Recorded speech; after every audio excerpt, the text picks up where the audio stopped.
You were not meant to be a slave to the grind. You were not meant to trade your life force for money. You can escape gravity. You can unlock your life. You got this. Let's go. Hello and welcome to Unlock Your Life. I'm your host, Jennings Smith. I'm happy to be here with you on this beautiful day. I've got a special guest here. This guy is really a high performer. He had me on his podcast a month or two ago. We really hit it off, and I feel like he has a message that I wanted to share with you guys. Kevin Brenner of ADPI Capital, which is active duty passive income. So you're hearing that active duty. Kevin is a military guy. His passion is to help guys in the military to build assets and build net worth, build passive income, build cash flow so that they can, live the life of their dreams, have something beyond just that military income. And if they want to, get out of the military at some point, or if they just want to supplement their income, they've got that bedrock of real estate to fall back on. Kevin is doing something really exciting. And if you stick around, I'm going to ask him a lot of detail on that.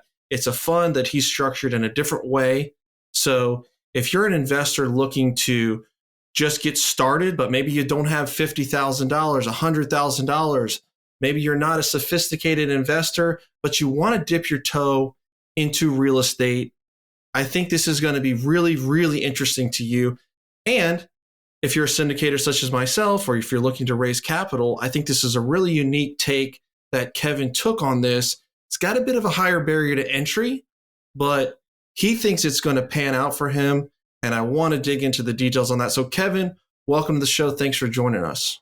Hey, Jennings. Thanks, man. This is a lot of fun. I love doing podcast swaps, and I love sharing what I know. And really, I tell this to everyone. I had a guy on a call ask me the other day. He's like, "Man, you're like really good at networking and stuff." And I was like, "I mean, yeah, I think so. I'm okay, And he's like, "Well, what's your secret?" And I say, "Well, I just talk to people and I ask them about their family, their occupation, what they like to do for fun, and what their dreams are for the year. And then I kind of open up my network and expect absolutely nothing in return." And that's how I feel with every podcast I go on. I'm an open book. You want to reach out and have a conversation? Cool. That's how I live my life. And the first 50 something episodes I did solo, and I'm still doing some solo stuff, but I'm mixing in guests, and it has been really cool to connect and have a talk with other guys and girls that are doing it as, a living, right? They're focused completely on multifamily and raising capital, finding deals, all that. So to our audience, tell us a little bit about how old are you now? When did you get started with this? Are you still in the military? Where are you at? Yeah. So 32, I turned 33 next month. So we're recording in January. Well, actually, that's a lie. I turned 33 in March. It's only January. Okay. I got 6 weeks. Don't age yourself. Yeah, good. Cherish it, right? So turned 33 in March, and I've been out of the military since August of 2021. I was active duty Air Force for 9 years. I was a meteorologist, believe it or not. I was pretty much a consultant for the Army and the Air Force, and I would do weather, and I would deploy into the desert, into combat zones, and I would do weather and help things land and take off and drop bombs and do that stuff. And I got into real estate it's been like 5 years ago now. And at the time, I didn't know, I don't know if I could say, I didn't know my ass from my elbow. Yeah. So, I didn't know anything. And a buddy of mine who I actually talked to this morning, just, on a regular, just kind of catch up call, he had told me, he's like, "Hey man, I just closed on my 7th house." And I was a junior captain at the time. So for non-military folks, I was an officer, right?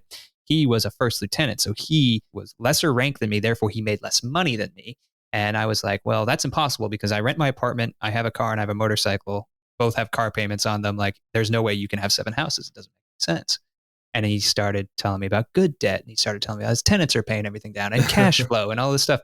Throws me Rich Dad, Poor Dad. The rest is history, So reading this, and I just dedicated myself to the art, the education, and I jumped in. Bought my first quadplex in August of 2018, which consequently I sold yesterday. So, that was cool. Congratulations. Thanks, man. Yeah, that was, that's a whole story in itself. We can talk about that if you want. But ultimately, I bought a quadplex. I was like, hey, this works. And 6 months later, I bought another quadplex, raised $85,000. bought another quadplex and I was like, hey, this works too. Started getting into short-term rentals and I moved up to Washington, D.C. and I found this little tiny group. It wasn't tiny at the time, I guess. It was 1,200 members in a Facebook group called Active Duty Passive Income. And I was like, oh my God, look, these are my people. Military folks getting passive income through real estate. Like this is, like when you find like your group. Yeah. I mean, I just started sharing content, sharing lessons learned, just being that guy trying to, like I said earlier in the show, just like opening up my network as small as it was and whatever expertise I had, I would just take calls with people and started building out. And before I knew it, I'm working with them. I'm building the company and just so many opportunities. And now we have 65,000 investors in the community from all over the world. And we're in a space now where we have multiple educational tracks where we offer single family education and multifamily, short-term rental, and we're opening up self-storage and assisted living. We're opening up all these tracks. And it's mostly like a choose your adventure kind of a thing for active duty and veterans and military families who are looking for another way to create horizontal streams of income or multiple streams of independent passive income that, like you said, Jennings, will fuel their lifestyle outside of the military. And honestly, the company's really taken off. It's been a lot of fun and it's helped spur what you talked about with ADPI Capital. And we could go and talk about that too. So it's been a lot of fun and it's been a quick 5 years and I've been able to leave the military happy and ready to jump even further into this real estate game. Okay, so let's rewind back to this first quadplex you bought in 18. One, how did you find it? And two, how did you pay for it? Yeah, this is great. There's a story. There's always a story, with your first deal, right? So, like I said, I had read Rich Dad Poor Dad. I was all up in bigger pockets. I had a 45-minute commute to work every day. So I'm just consuming podcasts. I'm reading books, everything I get my hands on, right? Networking and RIAs and just meeting people all over. This is in Savannah, Georgia, all through Savannah.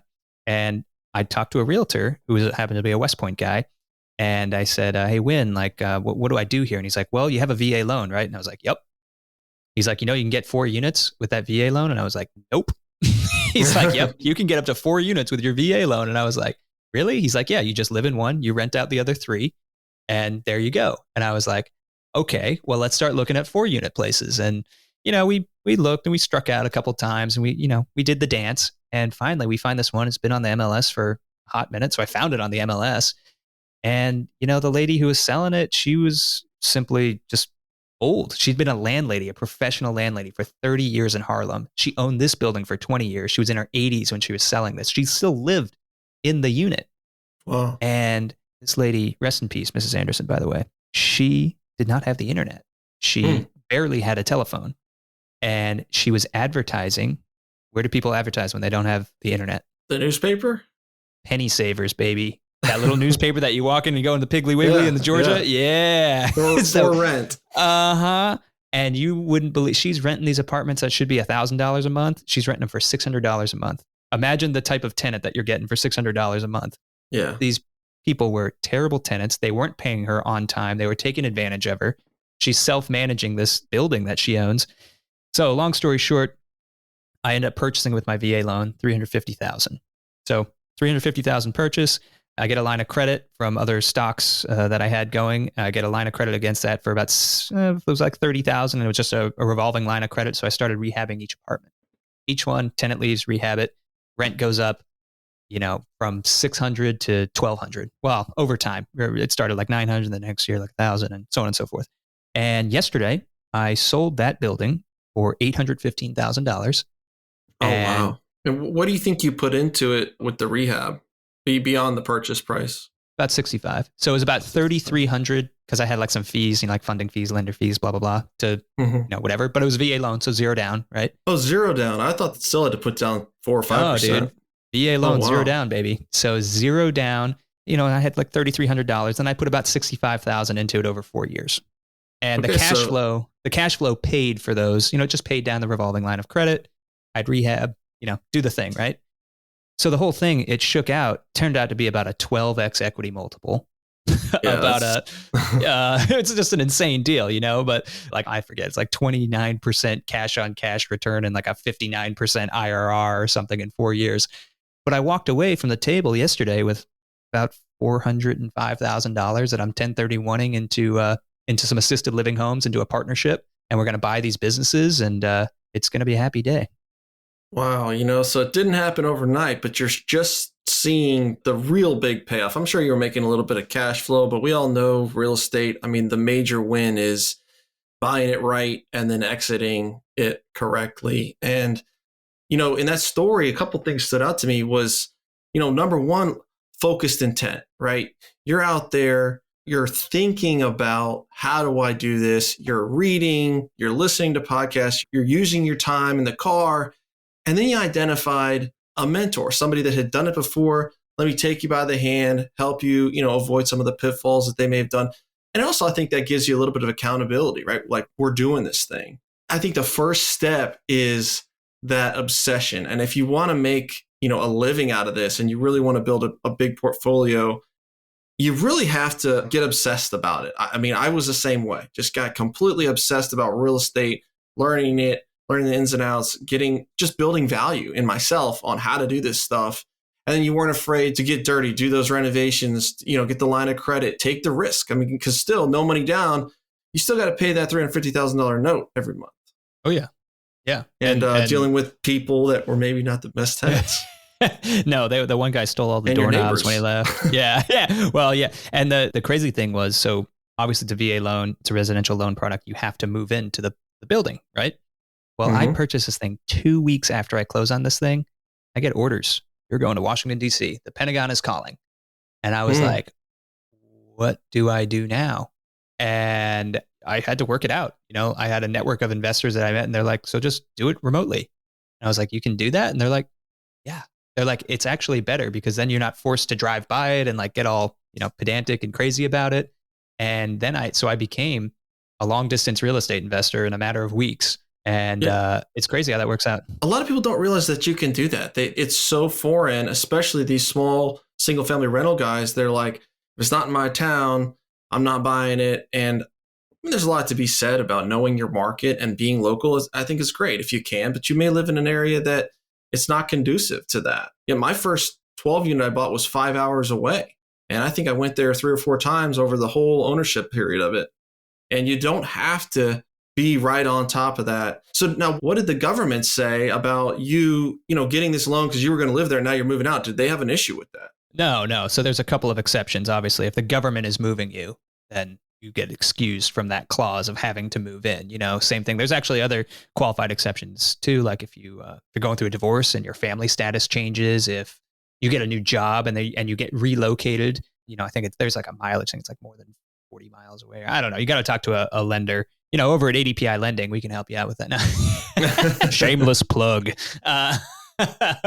But no, like talk to a professional about that because, those rules, sometimes they change and you want to make sure that you're not committing mortgage fraud because that's a big deal. Don't do that. So if you let's say you hadn't gotten orders, you're living in Savannah and you're fourplex and and you get married. Well, let's say you don't get married because if that changes. But let's say you did get married, you can buy another house and move. That's okay. Yeah. But you just can't use that same loan product on your new house. Of course, yeah. That loan product is tied up. Got it. Now there are some exceptions where if you have additional entitlement on your VA loan, I had used all my entitlement on this particular loan because it was a larger loan. But there are some cases, for example, like say there's a military family, right? They buy a house in Fort Bragg in North Carolina, Fayetteville or something, and for $100,000, they buy a house with their VA loan, they're zero down. Well, they get orders to Fort Carson, Colorado. Okay, well, they still have entitlement on their VA loan. So maybe they can afford get another VA house, turn that one into a rental, the one in Fayetteville, and go to Fort Carson and buy one in Colorado there and eventually turn that into a rental. So there are some ways that you can get multiple properties under one VA loan entitlement. But if you're getting a bigger property, it's quite hard to do that. In my case, so that's another great thing about selling this property. I can do a one-time reinstatement of my VA loan. So when my wife and I want to buy like a real home, we can do that or, whatever. So now that this property is sold, is that VA loan back on the table? Yeah. You can do a one-time reinstatement. I think you got to pay a little bit more of a funding fee, but yeah, I can do a one-time reinstatement. Well, that's awesome. Okay. So guys, just to recap, he bought this 5 years ago for $350, put about $60 in it, and there was probably some miscellaneous costs, but I'm sure some of the cash flow offset that. Sold it for $815. So that's a $400,000 profit over 5 years. So, that equals what, $75,000 a year in additional income on top of your salary, on top of all the other rentals that you've acquired over the years. And that's the power of this stuff, where you rode the appreciation, you rode the inflation. Inflation's helping you. Your tenants are paying your debt down. Yeah, and we're assuming that your debt was still at $350, which probably was paid down a little bit. Refinance.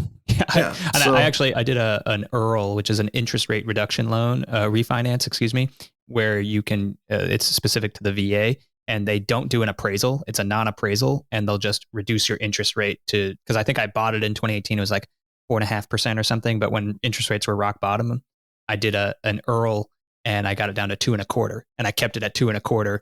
Until I sold it. I was like, you can't beat that. I was like, the time is right to strike, and I did it. And so I'm excited to, like you're saying, the power of a VA loan. And you can also apply this to like an FHA product. Yeah, you can get a 4-unit with an FHA. You got to put money down, right? You got to put your money down. You got to have, mortgage insurance and this, that, and the other. But it's still possible. And you can do this the smart way and build a $400,000 nest egg for yourself to be kind of a business investment kind of pot for yourself. And when I think back to like when I was strictly trading my time for money, which is pretty much what you're doing in the military, what I was doing in my construction company. I mean, the thought of having an additional $75,000, $100,000 a year that I could save and put away, I mean, it just wasn't realistic. It was not going to happen. And I want to make one more point, because you reminded me of something. When I refinanced my house, they're like 3 years. And I realized in talking with the broker that I didn't have to do a 30-year amortization. I could do a 27-year amortization. So when I refinanced, instead of doing 30 years, I did 27, so that my payment was a little higher than if I'd done 30, but now I'm not resetting the clock. I'm still paying my house off on the same. And guys, that's like any bank, anywhere. If you they default to 30-year, but if you ask them, you can do any amortization schedule you want. So if you've already been paying on your house for 10 years and you want to not reset the clock, which I would recommend, you can do 20-year am. So just put that in your brain. That's interesting. Listening. Yeah. That's awesome, man. Okay. The first deal, it's like, okay, Kevin, great. You got it. No money down. That's awesome. I'm not in the military, right? The second deal, you didn't have that option. And you said, I raised $85K. So that had to be scary. How did that happen? So it's in the same neighborhood. I did this quad, right? Savannah. And it's a neighborhood called Sylvan Terrace. It's actually historically, it's a Jewish community that was built in the 50s. All of these things were really well built. Like the very sturdy buildings, all brick, excellent masonry, the whole thing, big old quadplexes. And there's probably in that neighborhood, there's probably 30 quadplexes. And there's a Jewish community center on the one road. And slowly over time, that neighborhood transitioned to more of kind of an African-American neighborhood. And Savannah is very much a melting pot, if you've ever been down there. So there's just a lot of different types of people, and everyone's got, whatever. So I bought that one quad, and I was like, okay, I like this. I want another one. Well, one comes up on the market, and it was a pocket listing. So my agent calls me. He's like, hey, man, there's one on the market. Like, you want to put an offer in? I was like, heck yeah, I'll put an offer in. This one was $318. So it was cheaper than the one I bought. Now, mind you, I had zero money. And a ridiculously high debt to income ratio. I was like, there's no way I'm going to qualify for this. I have no idea. So I told him, I put the offer in, and I got beat out. Just got beat out. Well, 3 months later, I get another call, and hey, this deal is coming back on the market, and they offered it to us because we were put an offer in before. Like, do you want it? The other guy couldn't get financing, or it's probably the other guy just like me. But I was like, heck yeah, let's do it. So we put it under contract. Again, still no money. I do not have $85,000 or 25% down to go and put on this. So I was in that 3 months, I was talking to my brother and my family and all this stuff. I was like, hey, I did this one thing, and it's really cool. I think it's going to work out. And, I'm looking in the same neighborhood for other opportunities. And they're like, oh, that's so cool, blah, blah, blah. So fast forward, and I get the deal under contract. I'm signed, I'm under contract. And then it's like, okay, well, I have 2 to 3 weeks to figure out where I'm going to get this money. So I hit the phones and call my brother, and my brother's getting all wishy-washy on me. And I was like, this isn't going to work out. But I've been posting on Facebook and I've been telling people, just telling my story, and out of the blue, my college roommate texts me and he's like, hey man, I just got $100,000 bonus and I don't know what to do with it. And I was like, well, do you want to get in on this real estate deal with me? I just got it under contract like a week ago. And he's like, yeah, let's talk about it. So we ended up doing a joint venture, 60-40, 60 my way, 40 his way. He put the $85K up. I got the, I found the deal, handled all that stuff. And then I put some money in for some light renovations and stuff. And that one we still own and it's humming along. And we're actually, we're going to convert that to midterm executive rentals. So we're going to put a little bit more money into it, convert it to an executive rental. Right now, each one rents for like $1,200 to $1,300 a month, but an executive rental fully furnished, they're 1.5 miles from the hospitals. So we're going to turn it into an executive rental and that'll get about $3,000 a month per unit. And we have that locked under, it's $318,000. Well, the note, because we had to put 25% down, the note is probably down to like $215 now these days, and 5.5% interest or something like that. And we're just going to keep that, ride that out, and be cash flowing. Shoot, we could get $12,000 in revenue in there, and that'll be pretty good a month. You know what I mean? So that's that deal. What about that loan though? Were you able to get that loan? Did your partner help you get that loan? Or? Oh yeah, 100%, because he was a high income earner. He's still a high income earner. So he was able to, the bank, number one, they looked at me and they say, oh, you have prior real estate investing experience because you own this quadplex. So they were able to take the rent money I was getting from that, combine it, to help lower my debt to income ratio pretty much, and then bring the partner on board. So he co-signed on the loan with me and we've been running it ever since. And I kind of do all the day-to-day really. I have a property manager, but I do the asset management, if you will. And, he gets his cash flow checks and we're all pretty happy with it. See, and that's really hard to do on a single family because there's really not always, but a lot of times there's just not enough meat on the bone to make it work that somebody's going to give you the down payment. They're going to help you qualify for the loan. And they're going to get 40% of the equity. When they do the math on that, it usually is not very good. And people are taking that viewpoint and they're translating it to these bigger deals, quadplexes, apartment complexes, self-storage, and it's just a totally different game. And where if you bring in that key player, we call them key principals, KPs, or a loan sponsor, all of a sudden, all those ropes and rules and the bank looking at you like you're the redheaded stepchild, that goes away when you get somebody on the team that is making multiple hundreds of thousands of dollars or millions a year. It's just like, boom, rubber stamp. Yeah, you got the loan as long as you have that real estate experience, which you did. And so I love that. And that's exactly how I started. I didn't have the down payment. I didn't have the ability to get these loans. And the first one, I got owner financing for the loan. I raised the money from an investor. The second one, I brought on a loan sponsor who also brought the down payment. And then the third one, same loan sponsor, but we raised the capital. And so, it's a infinite scale when you do it that way, as long as you keep buying quality cash flowing deals. Yeah. And that's the thing, you talk about it today, and I'm sure you talk about it to your mastermind students. And it's ubiquitous across all asset classes, but everyone's like, oh, it's so hard to find deals. It's so hard to find deals. Well, what's your criteria?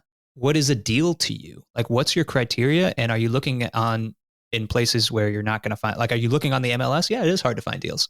What's your pipeline look like? And that's what I always ask my students. How many pocket listings do you have? How many real estate agents have you called this week? Exactly. And they're like, well, no, I just checked out Zillow. Well, yeah, it is hard to find it. It's so hard to find deals on LoopNet. I don't understand, Jennings. Like, what? It's just like, come on, you got to do the work. And most people they're afraid to pick up the phone. They don't want to have an awkward conversation with a realtor or a broker or an investor or whoever. But the network is where the gold is. That's where the deals are. I mean, you look at these deals, you found something, penny saver woman, older lady, you found this other people pocket listing. It fell off, but you still had the relationship with the broker who called you back. And yeah, a lot of our deals, I mean, we have bought a few things that were on market, but by and large, it's through it's giving, and it's being there. And you said something that is super critical, guys.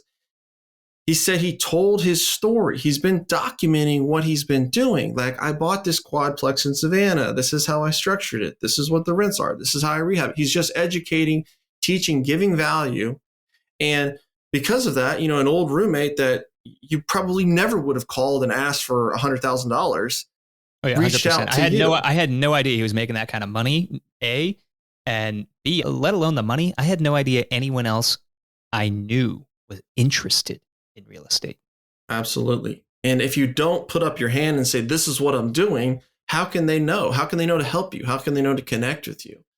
And I was listening to this speaker this morning who was phenomenal. And he said that faith and fear have a lot more in common than the F. And basically, faith and fear are both outcomes that have not happened yet. And the fear side is the negative version that we tell ourselves of the outcome. And the faith side is the positive.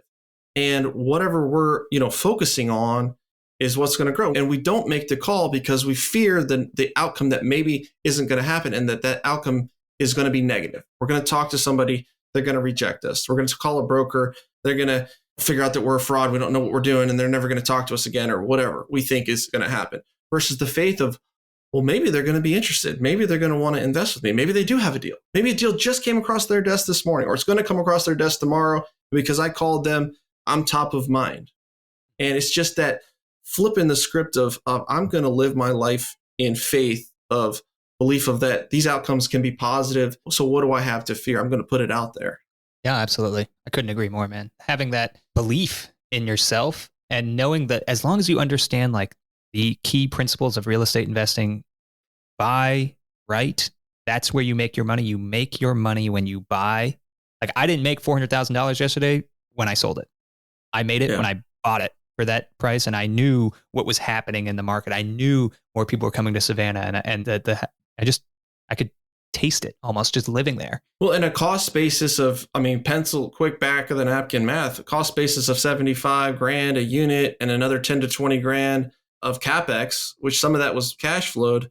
You knew that you could get $1,000, $1,100, $1,200 a month for these units over time, and that was going to keep you covering your bills, covering your debt, covering your expenses, and you can just ride the appreciation wave. And the guy that bought it from you for $815,000, he sees the same thing. He sees in 5-10 years, those rents may be $1,800, $2,200. Who knows what his plan is with that? Maybe he's going to turn it into the executive rentals. Yeah. Yeah, I was going to say, I hope so. But he may have a different, he may be 1031ing. He may just be buying it all cash and just wants to make a 5% return. Who knows what his objectives are with that deal? Yeah, absolutely. You never know why someone's going to sell and you never know why someone's going to buy. But if you don't raise your hand, like you said, Jennings, then definitely won't get called on. Okay, so Kevin, you know this, but for our listeners, there's a couple different types of funds or syndications or structures in it, how to raise money. Okay, so you've got the basic JV, joint venture, where it's you and another guy, maybe another 3 people, and you're all somewhat active in the deal, and it's a pretty loosely organized thing, right? They all have voting rights, and it can be structured in different ways, but they're all business partners, essentially. Then you have the syndication model, where you have a 506B fund and you have a 506C fund. 506B meaning you can raise money from friends and family, or they don't have to be accredited, but you have to have a personal relationship and you can't publicly advertise a 506B deal.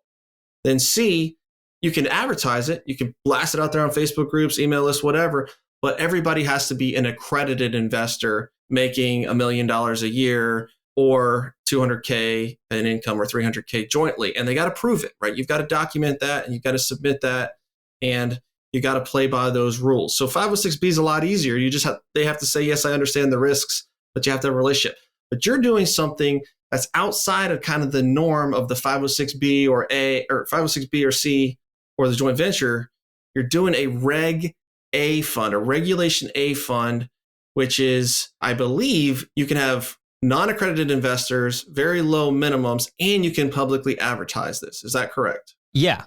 So just backtracking a little bit, when you talk 506B and 506C, they fall under the exemption Regulation D, right? So what you're saying to the Securities and Exchange Commission, you're saying, hey, SEC, I'm going to do this 506B. This is a specific exemption underneath Regulation D that says I'm exempt from registering with you, and I'm exempt from a lot of the rules, not all of the rules, but a big chunk of the rules that typically private and public companies would have to follow.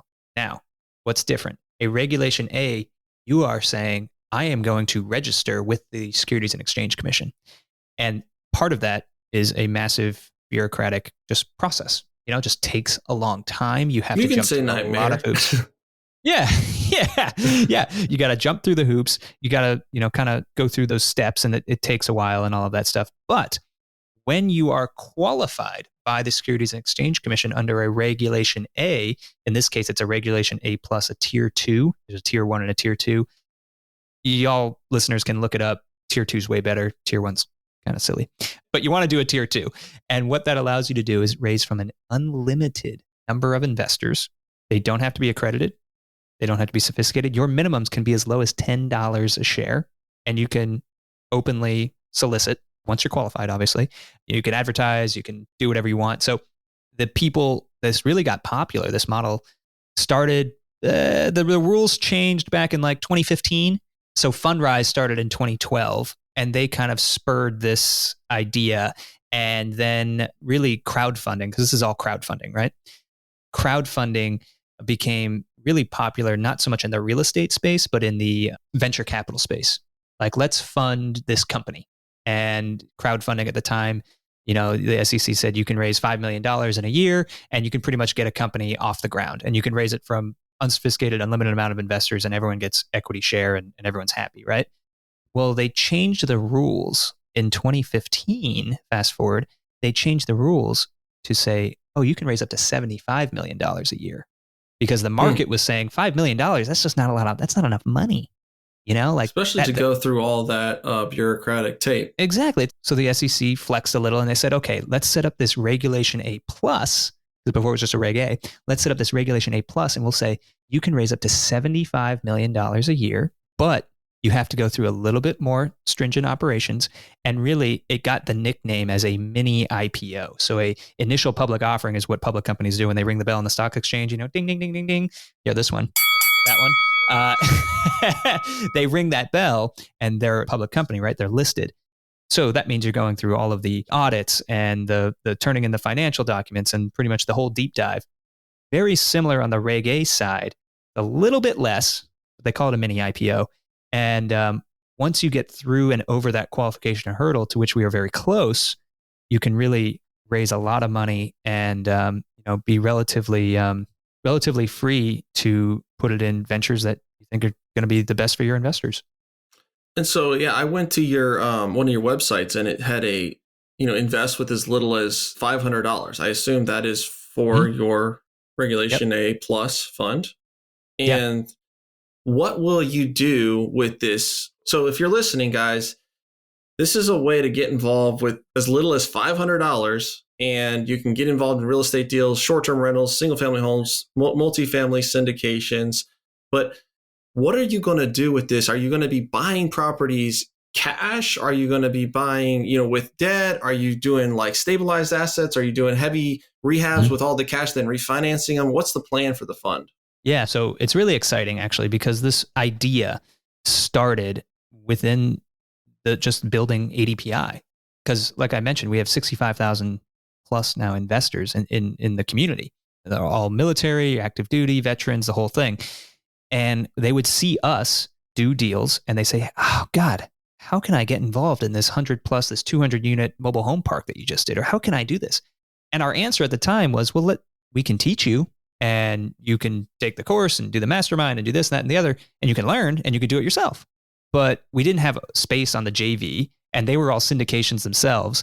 So if the person wanted to get involved and we had a pre-existing substantive relationship, like you mentioned, sure, maybe they can get in the 506B, right? If they're non-accredited, but then what? Oh, well, there's $25,000 minimum. Yeah. So, if you don't have the $25,000 hanging around, between a rock and a hard place, right? So we wanted to create a vehicle for our community to invest, and not just invest with us, but invest with the syndicators that we have trained. So we have pushed over 100 syndicators through our program that we have personally taught how to do this deal, how to do these deals and find these deals. They have subsequently teamed up, and now they're doing 172 unit deal here, 240 unit deal there, 300 unit deal there. And what we're able to do at the fund level is go and partner with these folks and cherry pick the best deals that they have. They are incentivized because guess what? They don't have to raise a nickel in pref equity. It's all coming from the fund. and they can go into negotiations with a potential seller and they say, hey, look, I'm PE backed and I want this deal. If a seller's looking and thinking, okay, who's got a better chance of closing? The syndicator that just knocked on my door or the guy who's got private equity backing him? So there's a little bit of leverage there, but ultimately, as part of the operation, the fund, because of the way this is structured and the way the SEC runs these, the fund has to own 51% of the GP that invests in the real estate. So if we invest in Jennings' deal and you got a 200 unit deal, ADPI Capital would be on the GP side with you. We'd bring all the pref equity that you needed, and we would simply have to have 51% of that. Now, it seems like a lot, right? Of the GP, not of the total deal. Yeah, of the GP. So it seems like a lot, but on the flip side, if you're a syndicator and you can go into a deal and realize that I don't have to actually raise the money for this deal and I could close quicker and easier, it's a heck of a lot more scalable. So that's what we're offering the syndicators that we've trained, and we obviously have good relationships with them and we know what they're doing and all of this stuff. So it's really connecting the investors, the 65,000 investors, with a low barrier to entry. We're talking $500, but I'll be honest, looking at our indications of interest, that's what they call them, during the test the waters phase of what's going on with these funds, the average soft commitment is about like $9,000 to $10,000. But, that's just whatever. That you can get in at 500. Low barrier to entry, and you get passive income. And oh, by the way, you get the tax benefits as well, which is huge for folks. So I love it. I have a small hedge fund that has a $5,000 minimum, and it's been really good for people to step in, and they can increase it if they want. But yeah, like a lot of times 50 grand, 100 grand is just a little out of reach. And you've built an ecosystem of syndicators that that you trust, that you've trained, and they are bringing you the deals. And so let me go through the math real quick to make sure I get this right. So let's say a syndicator that's in the ADPI ecosystem, he's got a deal, looks great, and he's doing, I assume, like maybe a 70-30 split. So 70% to the money, 30% to the GP. Sure. Would that be reasonable? Sure. Yeah. He could structure it however he wants, So then ADPI Capital is getting 15.1% of the GP side. Plus, they're getting 70% of the deal for bringing the capital. Is that right? In that scenario, not for bringing the capital, but the capital piece, like the investment the capital piece, is getting 70% of the deal. Oh, yeah. Like our investors. Yes. Now I'm picking up what you're putting down. Yes. Our investors would be getting, that's where the distributable cash would be coming from. It would go back to the fund. And then we internally at the fund, we distribute at a 70-30. Gotcha. So you keep 30% of what the fund makes, but you're negotiating an 85% ownership stake in these deals. Yeah. Mm-hmm. So if you're listening to that, there's a lot of ways to make money. It's pretty significant. Yeah. Right. Because on the fund level, obviously, like if you're asking like, hey, how does the fund make money? How do these hedge funds make money? Well, it's multiple ways. Similar, like how does a GP make money on a syndication, right? Like acquisition fees, this and management fees, blah, blah, blah, blah, blah. In this scenario, we don't charge any internal fees at the fund level. We don't charge a management fee to manage our investors' money. We don't do any of that. But because we own 51% of the GP of each deal that the fund is invested in, we get to partake in their management fees or their acquisition fees or their disposition fees. And that goes straight back to us. So it's an interesting model. Now, is that split 70-30 with the investors? It's everything split. Yeah, everything gets split. Ultimately, everything that comes back from the deals does, in fact, get split.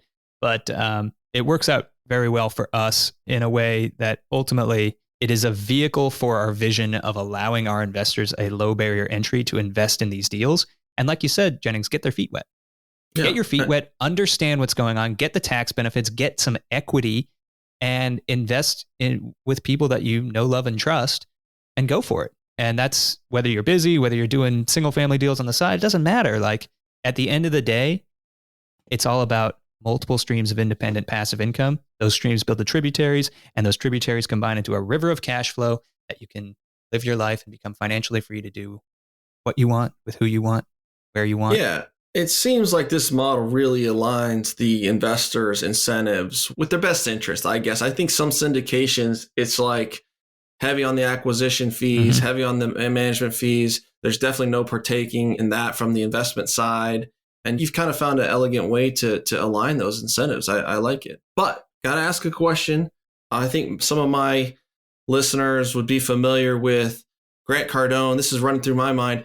Mm-hmm. I believe he tried something like this, right? He wanted to get the little guy in with 5K. And I think that he had some issues on the non-sophisticated investors being the most painful. They're getting the most problems from the guys that are putting in the least amount of money. And what are your thoughts on that? And how are you going to overcome that? Yeah, no, that's a great question. So we anticipate that, and it's going to be a heavier lift on the investor relations team and the communications aspect of it. But what Grant Cardone, as great as he is, while he is a popular community because he has millions of followers on Instagram and this, that, and the other, he doesn't have a community like we have a community, and that we have nurtured and grown, and the people who understand and know and trust us and have access to us and all of that stuff. I think it's going to be a lot less because there is more inherent trust built into the model than maybe was in Grant Cardone's model. Also, Grant had a lot of regulatory issues that, it's funny, our attorneys filed all of Grant's Reg As. So it was the same attorneys that we're using, and they kind of keyed us in and where he was trying to raise capital from.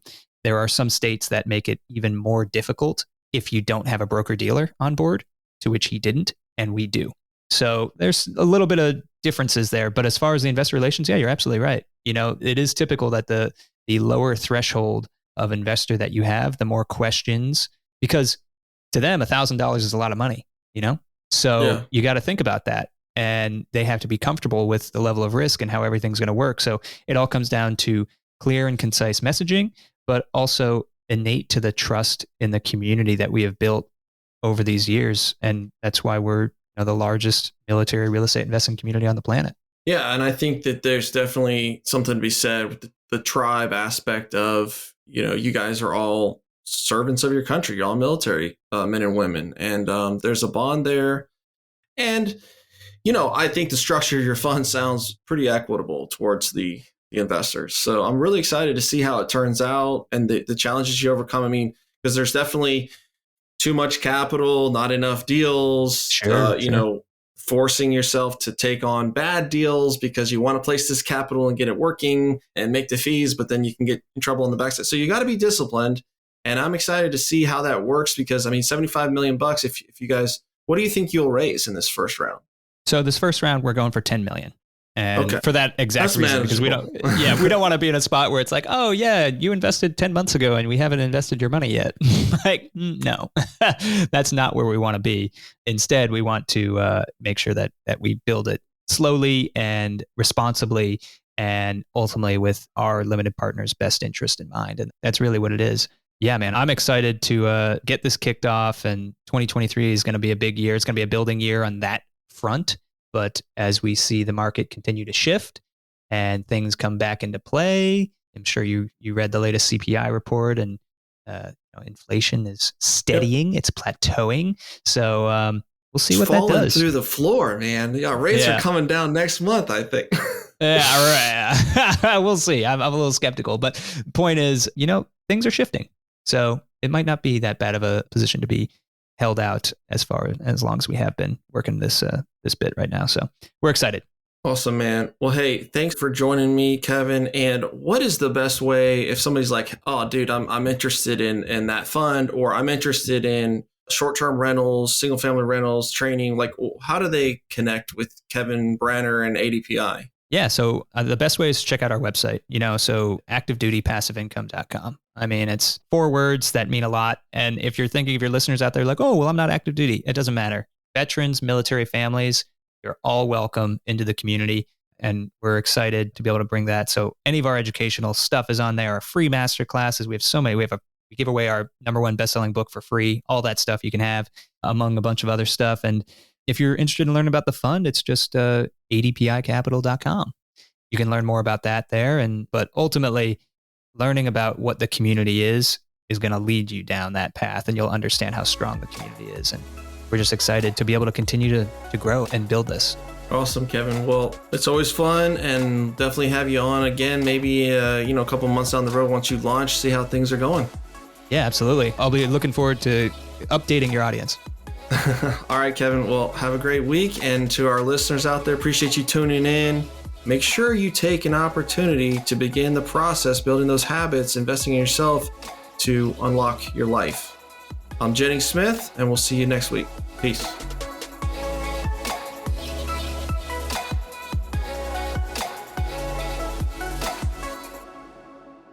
This is the podcastfactory.com.